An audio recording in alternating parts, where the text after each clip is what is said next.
Adelante, comienzas tú de aquí en adelante. Vale, buenas a todos, yo soy Juan Manuel Viera Marín y les voy a explicar mi trabajo de fin de grado, que es un sistema de seguimiento del patrón de comportamiento de consumo energético mediante técnicas de agrupamiento en línea. A nivel de contenido vamos a ver un poco los objetivos que tenemos, la metodología que hemos usado y las técnicas y lo que viene siendo las técnicas no supervisadas en línea. Después explicaremos el enfoque propuesto que hemos usado, las métricas que hemos tenido para validar los resultados y después realizaremos un análisis sobre esto, analizando la evolución y los resultados en sí. El objetivo principal del trabajo es identificar un patrón de comportamiento de clientes en base a sus perfiles de consumo energético, particularmente con su evolución en el tiempo. Para ello usaremos un sistema de clustering en línea y después realizaremos una parte de experimentación y análisis de resultados. La metodología que hemos usado ha sido CRISDM, que es una metodología estándar para el procesamiento de datos. En esta metodología, que se divide en fases, empezaremos por la comprensión del negocio, que nos dará en la que tendremos que analizar los objetivos y los requerimientos del problema desde la perspectiva del negocio, que en nuestro caso son empresas energéticas. Después vamos a la fase de comprensión de datos, donde tendremos que recopilar y explorar los datos. Luego, a la preparación de datos, que tendremos que manejar el set de datos y prepararlo para su ejecución. En la fase de modelado es donde tendremos que implementar las técnicas elegidas, y aquí habrá que elegir y desarrollarlas. Y en la parte de evaluación, que es prácticamente la última y la más importante, es donde evaluaremos los modelos generados con nuestras métricas elegidas. Además, también realizaremos una comparación entre modelos. Por último, la fase de implantación sería una implantación en el sistema de la empresa. Vale, vamos a hablar un poco de las técnicas de agrupamiento y el aprendizaje automático. Esto es un campo de la inteligencia artificial que se ha hecho necesario debido al aumento del número de datos en la última década. Principalmente hay dos ramas, que son el aprendizaje supervisado y el no supervisado. El primero se caracteriza principalmente por clasificar, que es la palabra importante, datos que ya están etiquetados. Y la segunda, que es el foco de nuestro trabajo, es el aprendizaje no supervisado, que analiza los datos no etiquetados para encontrar similitudes entre estos. Este tipo de algoritmos es especialmente útil cuando las categorías de los datos no están bien definidas. En este trabajo compararemos una adaptación de un algoritmo de agrupamiento parcial, como es K-means, y un algoritmo difuso, como es Lambda. Empezamos hablando de K-means. K-means es un algoritmo que divide los datos en K-clusters, por eso se llama particionado. En principio va alternando dos pasos. Primero es la asignación de un punto al centroide más cercano y después se recalculan los centroides. Estos pasos se van a repetir hasta que los centroides permanezcan estables. Vemos como en la figura, en la parte de inicialización, en este caso con k igual a 3, se colocan 3 centroides de forma arbitraria y se asignan y se calculan los puntos. O sea, se hace la asignación de puntos al centroide que más cercano esté. Con esta asignación después volvemos a calcular los centroides, y así sucesivamente hasta llegar al final. Y cuando los centroides no varíen, consideramos que la clusterización ha sido adecuada. Nosotros vamos a usar una extensión de K-means que permite validar el valor de K, que es el número de centroides y de clusters. Esta variación se llama X-means y determina el valor de K basándose en la función f de K. Esta función es una relación entre la distorsión real y una distorsión estimada. La distorsión real es una suma de distorsiones con K grupos. Vemos abajo que es la suma de distancias de todos los elementos de un clúster con sus centroides. Después tenemos alfa de K. En la parte inferior tenemos alfa de K con S de K menos 1. Y esto es una distorsión estimada con un clúster menos.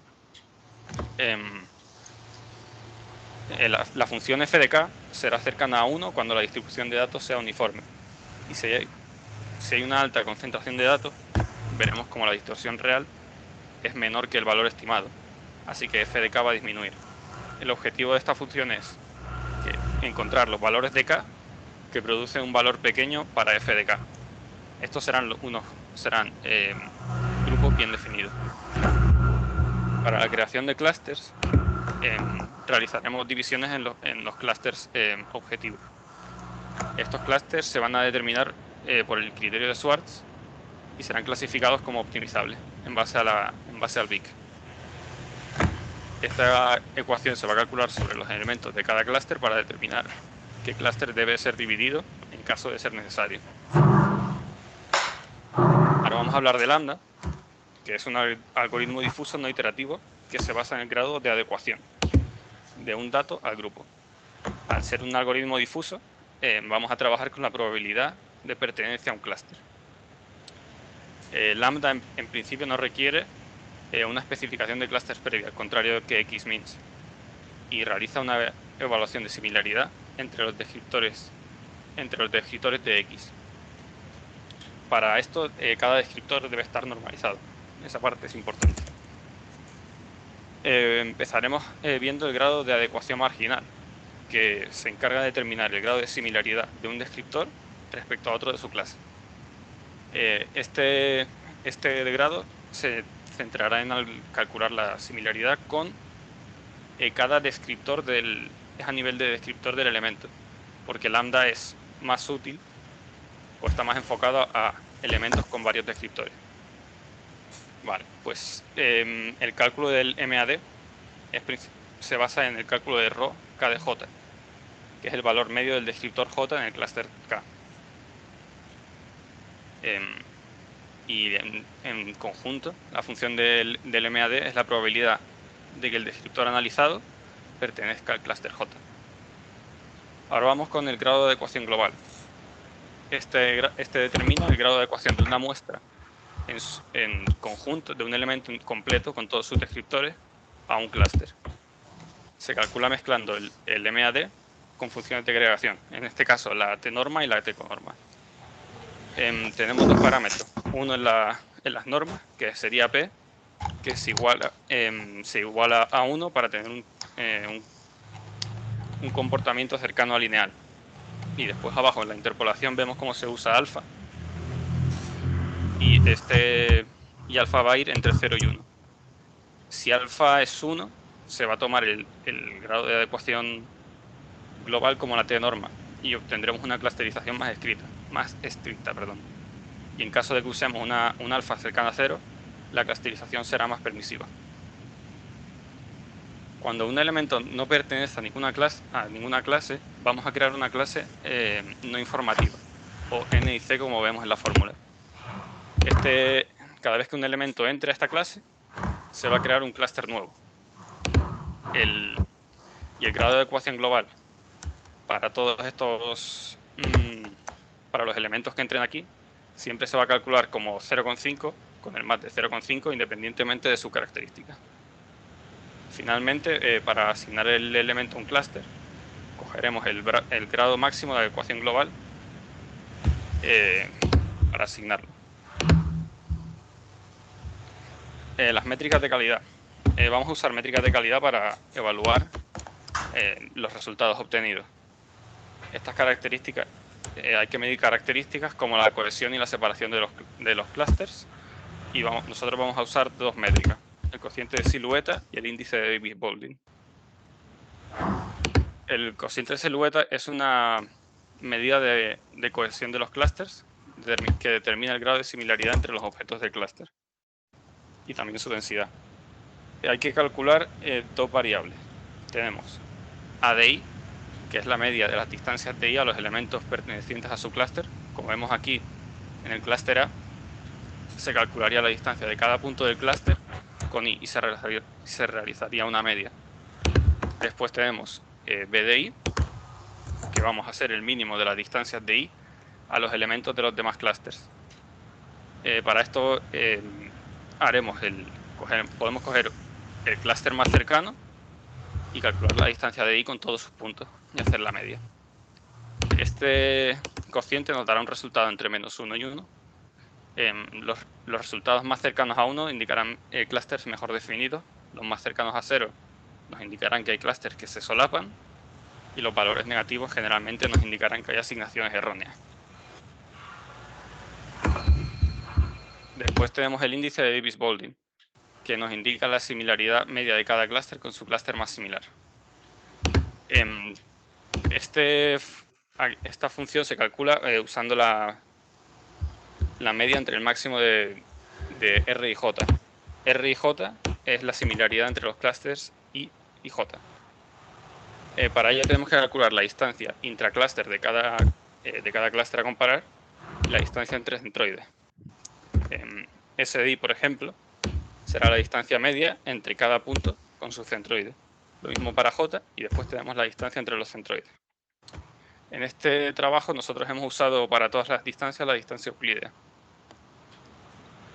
El valor mínimo que podemos obtener para esta métrica es 0 y nos indicará una mejor partición y separación entre clústeres.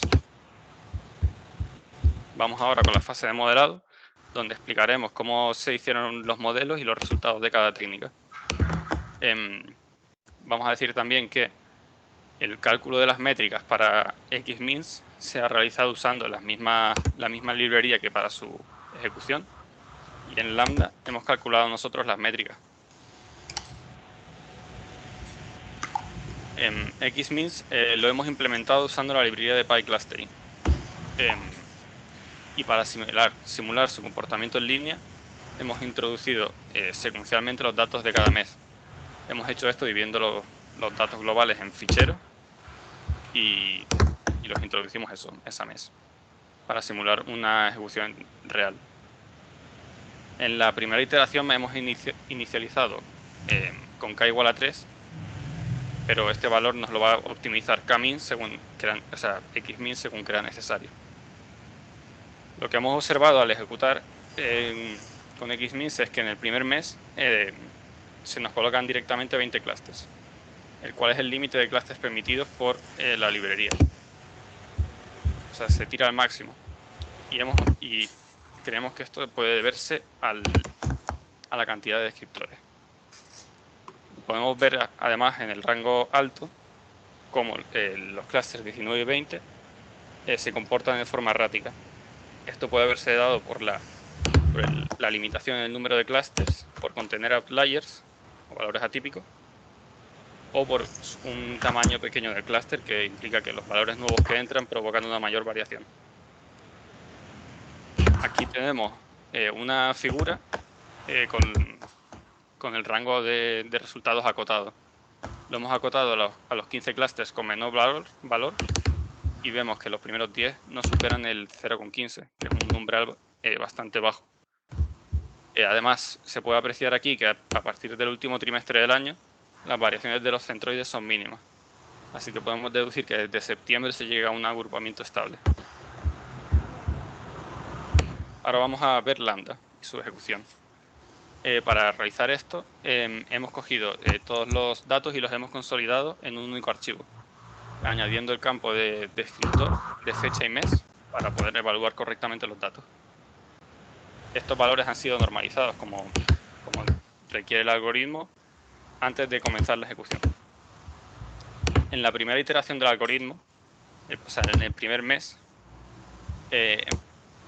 empezamos con un clúster vacío. Y a partir de que los valores van entrando al índice, se van creando nuevos clústeres. En el primer mes hemos creado, Lambda ha creado 16 clústeres y 3 de ellos se nos fusionan. Y los 13 clústeres que tenemos al final del mes se mantienen a lo largo de toda la ejecución.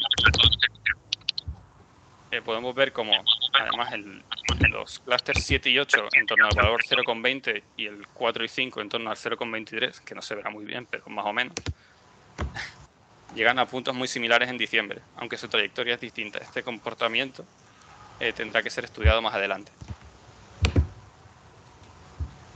En esta figura podemos ver los clústeres que se han generado a partir de febrero, o sea, su segunda iteración. Vemos cómo hay clústeres con mayor y menor estabilidad a lo largo de los meses, pero destaca sobre todo el clúster 33, el que está en amarillo, que cambia completamente de tendencia, estando en agosto en 0,23 más o menos, y en octubre llega a 0,09, donde se estabiliza. Ahora vamos a comparar las técnicas con las métricas. Tenemos aquí una tabla de métricas de cada resultado, o sea, de cada ejecución para todos los meses. Y recordamos que para silueta los mejores valores son los cercanos a 1 y para Davis Boulding los más cercanos a 0. Podemos ver claramente como según esta tabla los resultados de Xmeans son mejores que los de lambda. Pero esto puede darse a la normalización de datos en lambda, que a lo mejor nos ha dado datos en magnitudes distintas y por eso ha quedado penalizado. Independientemente de que Xmeans muestre mejores resultados, no cambia el número de clústeres a lo largo de toda la ejecución, por lo que vamos a estudiar y analizar la evolución de los clústeres con lambda, ya que es más interesante. Aquí vemos la evolución de los clústeres y tenemos en enero los 16 clústeres que se crearon junto a las 3 fusiones y vemos cómo este comportamiento se va ejecutando y realizando a lo largo de los meses. Cuando llegamos a agosto se crea el último clúster, que es el clúster 40, y a partir de ahí ya no se crean nuevos clústeres ni se fusionan, por lo que llega a una estabilidad. En agosto llegamos a tener 26 clústeres. Aquí tenemos la evolución más o menos trimestral de todos los clústeres y podemos ver cómo la tendencia general es a mantenerse estable y más o menos predecible. Ya no tenemos el comportamiento errático que veíamos en figuras anteriores, que variaba mucho los números y demás. Vemos también que hay dos casos concretos donde los centroides se encuentran cercanos entre varios grupos. Por ejemplo, en 0,28 aproximadamente tenemos el clúster rojo y naranja, que son los clústeres 16 y 39. Este último se crea en julio y tiene un patrón similar al 16, por lo que puede ser que estos clústeres se terminen a fusionar según avance el tiempo. Algo similar pasa con los clústeres 26, 27 y 40, que son los que están en tonos de rosa y morado, en torno al 0,22. Pero sin embargo, estos podemos ver como bien con tendencias diferentes, así que en un caso normal tendríamos que analizar esta evolución. La ventaja de lambda es que se encarga de comprobar esta necesidad, así que en caso de tener que fusionar los datos, lo haría de forma automática. Aquí podemos ver un gráfico con el porcentaje de población final de los clústeres. Esto es en torno al 90% de elementos, se agrupan entre los clústeres 15, 33 y 34. Los grupos 15 y 34 hemos visto que se mantienen poblados a lo largo de toda su existencia. Y después el 33, que es el mayor, únicamente se convierte en un clúster poblado cuando realiza su cambio de tendencia a partir del mes de agosto. Recordamos que este clúster es el que pasó de estar en 0,23 a 0,09. Hemos entendido que estos clústeres, estos tres, y con ellos la mayoría de datos, se encuentran en el umbral bajo de consumo. Como conclusiones, hemos visto cómo lambda y Xmeans son capaces de realizar una toma de decisiones en cuanto al número de clústeres. Este comportamiento se ha visto mejor en lambda, ya que pudo ir variando el número de clústeres. Y como dijimos antes, esto en Xmeans puede no haberse dado por el número de descriptores. Así que quizá Xmeans no fue un algoritmo óptimo para esta ejecución. Hay una diferencia también importante en el tiempo de computación. Xmeans tardó únicamente unos minutos y lambda tardó en su ejecución aproximadamente 3 días, dando una clusterización más progresiva. Hemos concluido también que es importante tener una clusterización sin una K máxima, ya que en un escenario real no podemos estar limitados por estas características. Después hemos visto también en Xmeans específicamente que había comportamiento anormal que puede haberse dado por valores atípicos en clústeres pequeños, influenciando mucho sus resultados. Para el futuro sería interesante primero eliminar estos valores atípicos para evitar estas circunstancias. Después, como segundo punto, sería interesante también tener datos del consumo energético como los tenemos junto a los datos de los usuarios, ya que así podremos perfilar y realizar un análisis más completo del problema. Y también en caso de comparar algoritmos de aprendizaje, sería importante realizar el cálculo de métricas para estos algoritmos usando la misma librería o implementación, ya que así nos podemos evitar confusiones a la hora de estudiar los resultados. Con esto terminamos y les quiero dar muchas gracias por su atención. Excelente, Juan Manuel. Vamos a iniciar con el derecho de palabra para los presentes. Adelante.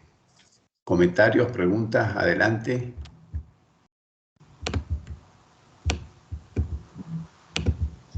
Hola, buenos días. Cordial saludo. Buenos días. Gracias por la presentación. Yo tengo una pregunta. ¿Has visualizado la arquitectura de implantación de esta herramienta ya en un proceso eléctrico real? No, en un proceso eléctrico real no los tenemos, pero tenemos los datos. Sí tenemos datos reales, pero no está implantado en un sistema real, lo que quiero decir.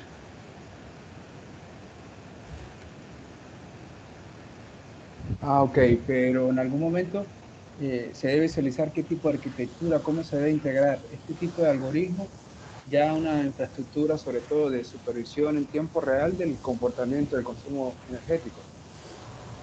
Sí, en un caso real lo que haríamos sería implementar este modelo en los servidores de alguna empresa energética que nos proporcione los datos y realizaríamos ejecuciones, digamos, mensualmente como hemos hecho en este caso, o quizás semanal o con la frecuencia que sea necesaria. Gracias a este tipo de algoritmos en línea podemos tener en cuenta los resultados anteriores para la clusterización nueva.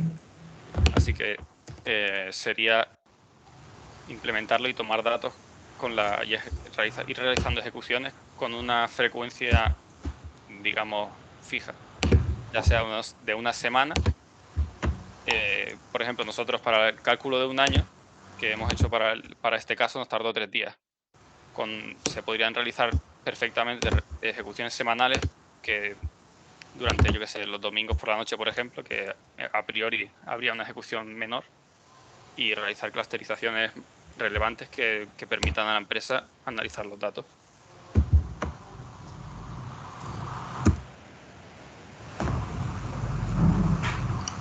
Adelante. Abierto el espacio para preguntas.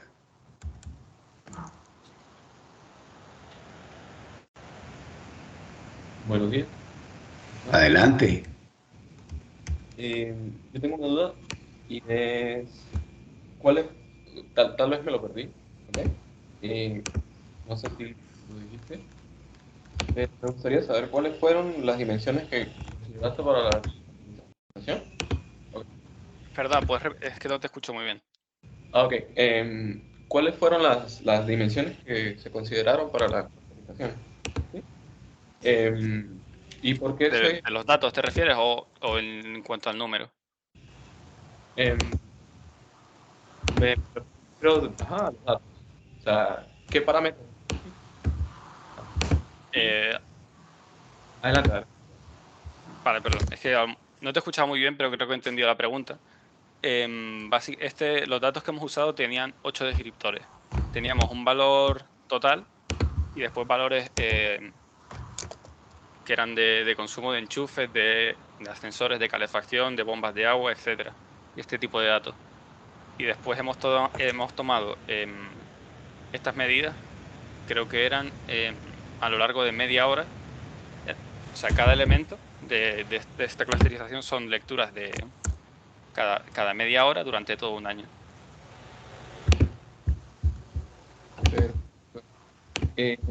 Ok. Dado las características de los datos, ¿por qué decidiste, por ejemplo, tomar un algoritmo de clusterización, en este caso, una estrategia de clusterización, en vez de usar otro tipo de análisis estadístico? Porque lo que queríamos hacer en este trabajo era realizar un perfilamiento de los clientes en base a su consumo. Para ello lo que tenemos que hacer sería dividir los clientes en grupos, porque no los tenemos. No tenemos los grupos, no podemos decir, este cliente, bueno, digamos que no están etiquetados. No tenemos los clientes etiquetados ni tenemos perfiles definidos. Por lo tanto, usamos técnicas de agrupamiento no supervisado para tener estos resultados.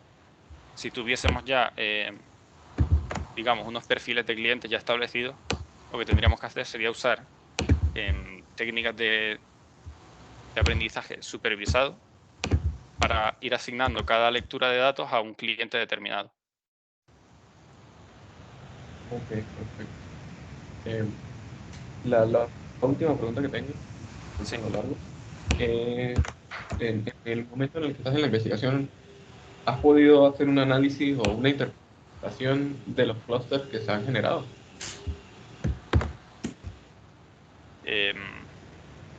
Vimos principalmente que todos los resultados se acumularon, porque hemos analizado Lambda en más profundidad y principalmente hemos visto que todos se acumularon en el rango bajo de la tabla.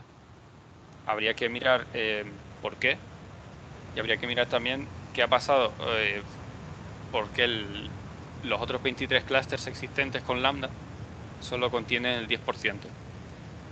Quizá habría que haber realizado un tratamiento de datos previo, algo mejor, para tener una clusterización más dispersa. Okay. Esas eran las preguntas que tenía. Muchísimas gracias. A ti, muchas gracias. Bueno, hay chance todavía de más preguntas. Adelante. Sí, porfa, quiero hacer otra pregunta, Juan. ¿Qué pasa cuando el histórico de datos es muy grande? Ejemplo, no sé, 2 o 3 años. ¿Cómo crees tú que estas técnicas se pueden comportar? Y si no has visualizado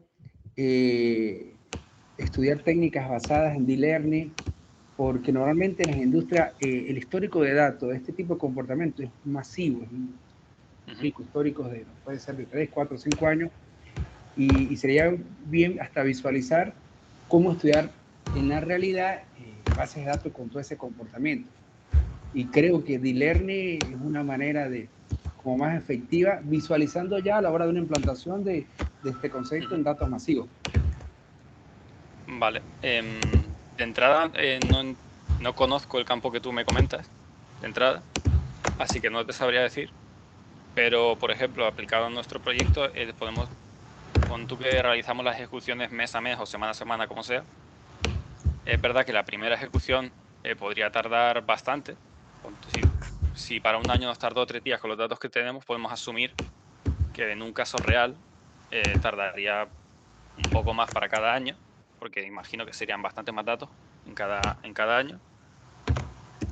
Pero una vez tengamos los datos, se pueden seguir realizando ejecuciones continuas, porque una vez esté clusterizado y tengamos una clusterización, digamos, adecuada, al seguir realizando ejecuciones se podría,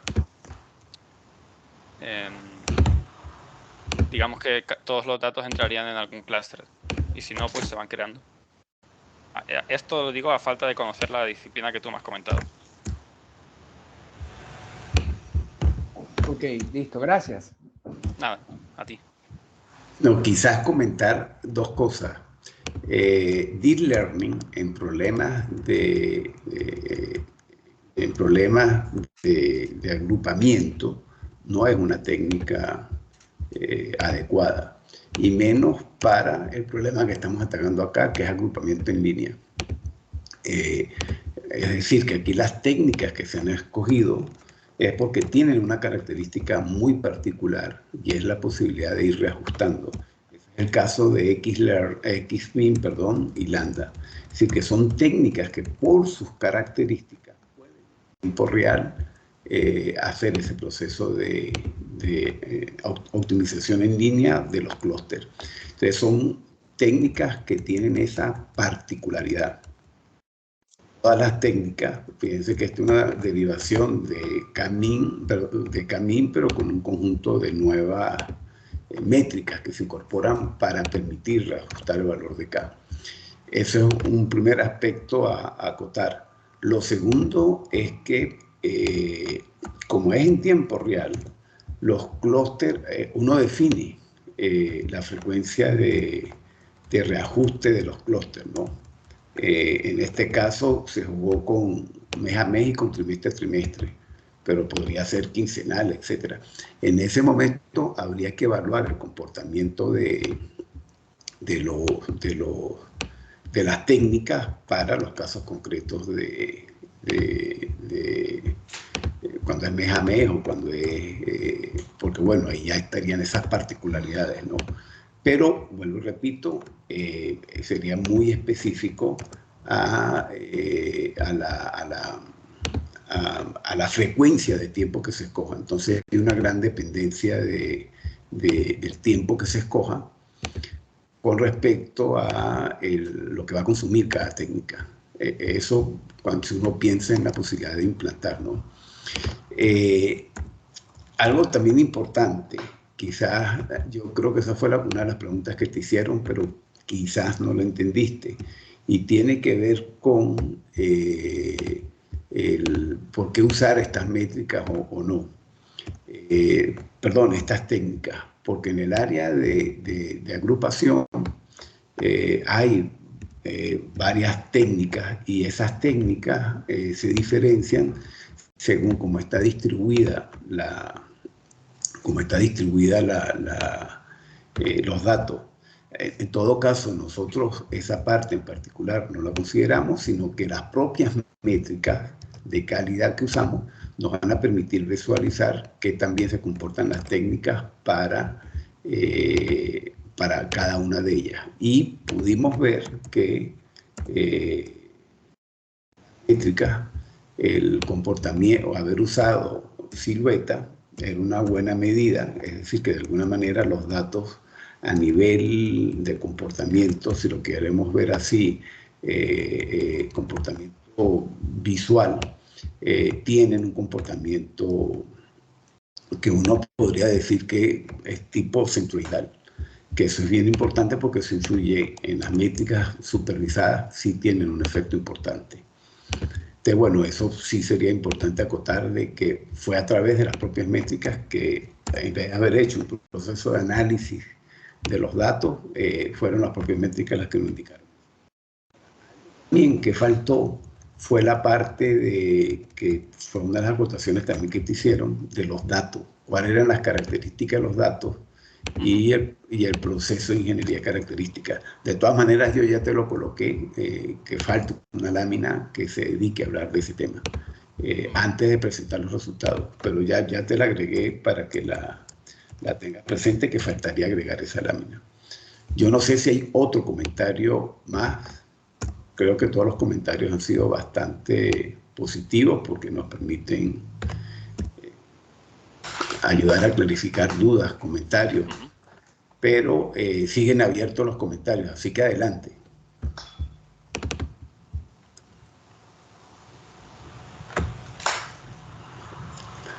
Marcel, Raúl, Jairo. Por supuesto, Edgar, adelante si tienes más. Pero sí falta una lámina de preparación de los datos, pero ya... Ajá, ok. Esa primera lámina antes de ir a la parte modelado. Sí, Vale, José, la lámina que tú dices es la de análisis de componentes, PCA. Hay una primera lámina, sí, donde se analizan las características, se definen cuáles son las variables, se preparan los datos. Ahí uno eventualmente pasa por procesos de PSA para el momento de las variables y demás. Se fue directo a los resultados. Claro, Sí, para sí, dar contexto antes de... Sí, porque también es bueno ver si hay algunas correlaciones entre los datos, relaciones entre uno de ellos, que de repente no sea necesario estudiarlos todos a la vez, sino uno sea dependiente del otro y también eso ayuda mucho a la hora de hacer el análisis. Vale. De todas maneras, de tiempo estás bien, ¿oíste? Así que ahí hay 2 láminas que ya te dije que hay que agregar. Hay una de resumen de Lambda también, que ya te la coloqué. Como estás bien de tiempo. Mucho tiempo esas 2 láminas, ¿oíste? ¿Puedes repetir lo del lambda, por favor? No, que ayuda a una lámina que te Ajá. agregué, que es como un resumen de Lambda. Vale. Entonces, que no te va a quitar mucho tiempo esas 2 láminas nuevas. Vale, perfecto. Yo, según el cálculo que hice, creo que terminé en torno a los 20 minutos. Sí, está bien. Así que estamos bien de tiempo, lo que implica que no va a haber problema de agregar esas 2 láminas. Bueno, sigue abierto comentarios, dudas. Si no hay más comentarios o dudas, queda como un minutico más. Si no, pues daríamos por cerrado la sesión de hoy. Yo te voy a mandar las láminas para que las ajustes y con eso podés, yo creo, bueno, cualquier duda me vas avisando, pero creo que está perfecto, ¿ok? Vale, muchas gracias. Bueno, gracias a todos por asistir, ¿oyeron? Sí, por supuesto.